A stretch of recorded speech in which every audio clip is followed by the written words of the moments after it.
Assalamualaikum warahmatullahi wabarakatuh. Perkenalkan, saya Naila Aprilia Putri dengan NIM 2522132. Di kesempatan ini, saya akan mempresentasikan materi mengenai anatomi bisnis dan strategi pemasaran digital. Materi ini menggabungkan konsep dasar bisnis di Indonesia dengan strategi pemasaran digital agar sebuah usaha mampu berkembang secara adaptif di era digital.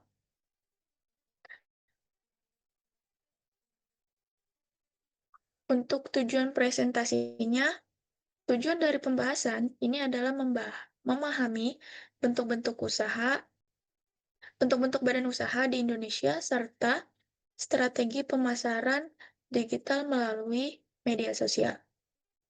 Dari materi ini, kita harapkan mampu memilih bentuk badan usaha yang sesuai sekaligus menyusun strategi pemasaran digital yang efektif sehingga bisnis dapat berkembang dengan memenuhi kebutuhan pelanggan. Materi ini dibagi menjadi dua bagian. Bagian pertama memahami anatomi bisnis, yaitu konsep bisnis, tujuan bisnis, serta 5 bentuk badan usaha di Indonesia. Untuk materi kedua atau bagian kedua, membahas pemasaran digital melalui STP, bauran pemasaran 4P, pemilihan media sosial, hingga evaluasi hasil pemasaran. Kedua materi ini saling berkaitan karena bentuk badan usaha menentukan kemampuan bisnis, sedangkan pemasaran digital menentukan bagaimana produk dikenal masyarakat. Selanjutnya ada konsep dan tujuan. Bisnis bukan hanya kegiatan menjual barang, bisnis merupakan proses mengubah sumber daya menjadi produk atau jasa yang memberikan manfaat bagi masyarakat. Proses bisnis terdiri dari input, yaitu berupa modal, tenaga kerja, bahan baku, dan teknologi. Yang kedua ada proses, yaitu kegiatan produksi atau pelayanan.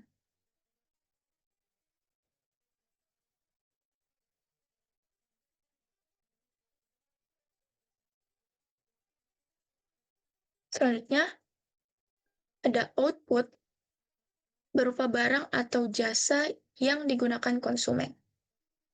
Bisnis memiliki dua tujuan. Yang pertama ada tujuan mikro, yaitu memperoleh keuntungan agar usaha tetap berjalan. Selanjutnya ada tujuan makro, yaitu memberikan manfaat bagi masyarakat serta meningkatkan kesejahteraan.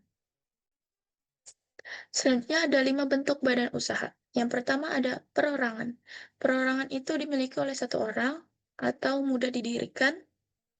Seluruh keuntungan atau risiko menjadi tanggung jawab pemiliknya. Selanjutnya ada CV yang didirikan minimal 2 orang, terdapat sekutu aktif dan pasif.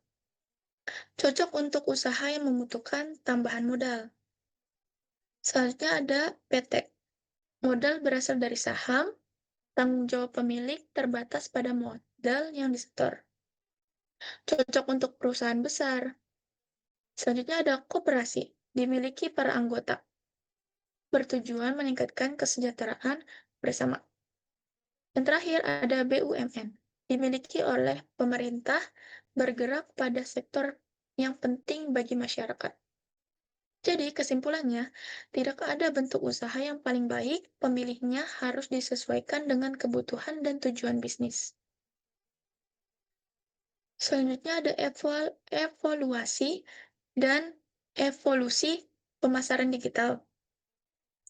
Dulu pemasaran hanya dilakukan secara langsung sehingga jangkauannya terbatas. Sekarang pemasaran dapat dilakukan melalui internet sehingga mampu menjangkau pelanggan di berbagai daerah bahkan luar negeri. Pemasaran digital memiliki 3 keunggulan. Yang pertama ada informasi, dapat disampaikan secara cepat. Yang kedua ada jangkauan luas, yaitu pasar menjadi lebih luas. Yang ketiga ada semua aktivitas pemasaran dapat diukur menggunakan data.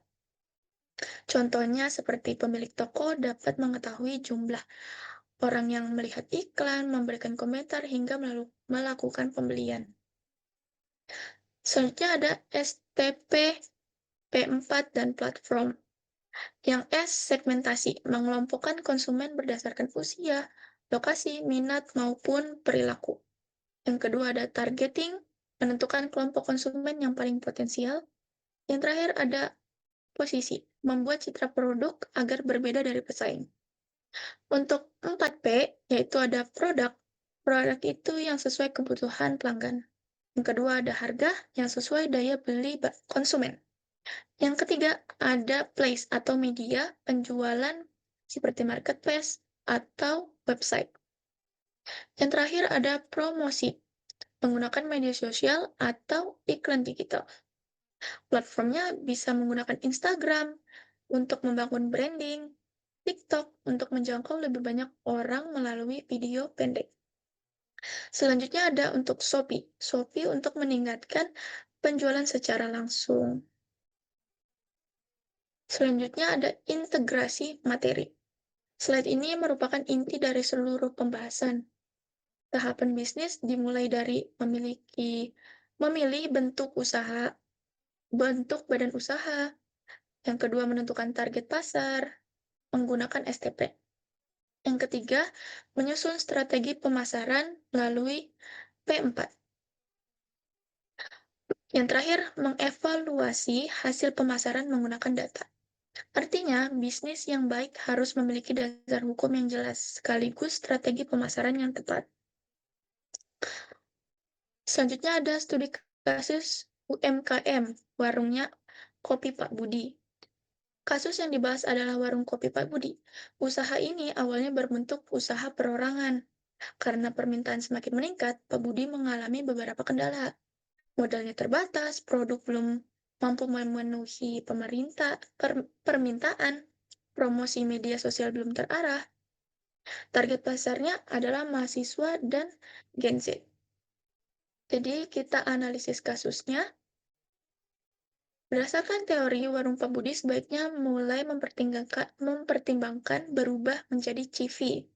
Dengan demikian, Pak Budi dapat memperoleh tambahan modal dari investor tetapi tetap mengelola usaha. Strategi pemasarannya menggunakan STP. Target utamanya adalah mahasiswa dan Gen Z. Posisi yang dipilih yaitu kopi lokal berkualitas dengan harga mahasiswa. Promosinya dilakukan melalui TikTok dan Instagram karena sesuai dengan kebiasaan target pasar. Selanjutnya ada rekomendasi solusi. Ada 4 solusi: mengubah bentuk usaha menjadi CV, menentukan target pasar secara jelas, membuat konten video pendek menggunakan konsep hook, value, dan call action. Yang keempat ada mengevaluasi hasil pemasaran melalui engagement. Dengan langkah tersebut, diharapkan usaha mampu berkembang lebih cepat. Selanjutnya ada sesi tanya jawab. Apakah ada yang ingin bertanya?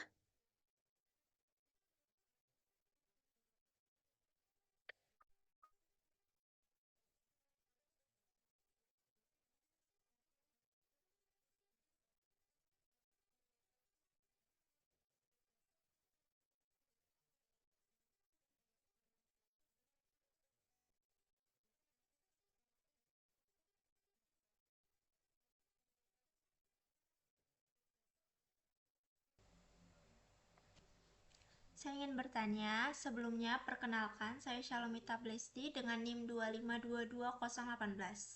Pertanyaan saya, apa manfaat menggunakan STP sebelum melakukan promosi? Itu saja, terima kasih. Selanjutnya, apakah ada yang ingin bertanya lagi?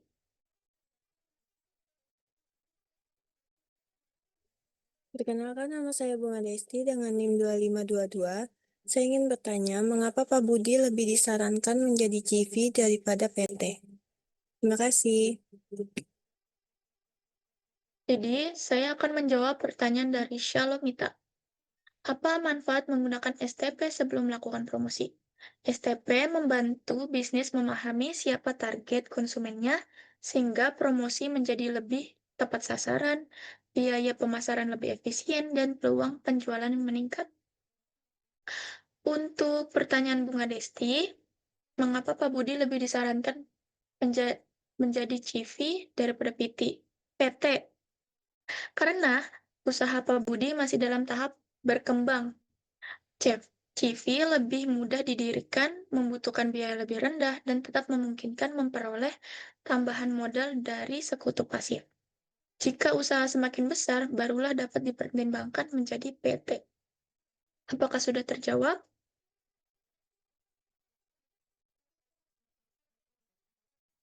Selanjutnya ada kesimpulan. Sebagai penutup, terdapat 5 poin penting. Bisnis merupakan sistem yang mengubah sumber daya menjadi produk atau jasa. Yang kedua, pemilihan badan usaha menentukan risiko dan pengelolaan bisnis. Yang ketiga, pemasaran digital membuat bisnis lebih mudah menjangkau konsumen. Yang keempat, STP dan 4P membantu menyusun strategi pemasaran yang efektif. Dan terakhir, integrasi antara badan usaha dan pemasaran digital menjadi kunci pertumbuhan bisnis yang berkelanjutan. Jadi di sini materi yang saya sampaikan disusun berdasarkan modul ke-1 membedah anatomi bisnis di Indonesia dan modul ke-10 manajemen pemasaran digital karya Bapak Nanda Narendra Mufano. Demikian presentasi yang dapat saya sampaikan. Terima kasih atas perhatian teman-teman. Mohon maaf apabila terdapat kekurangan. Terima kasih.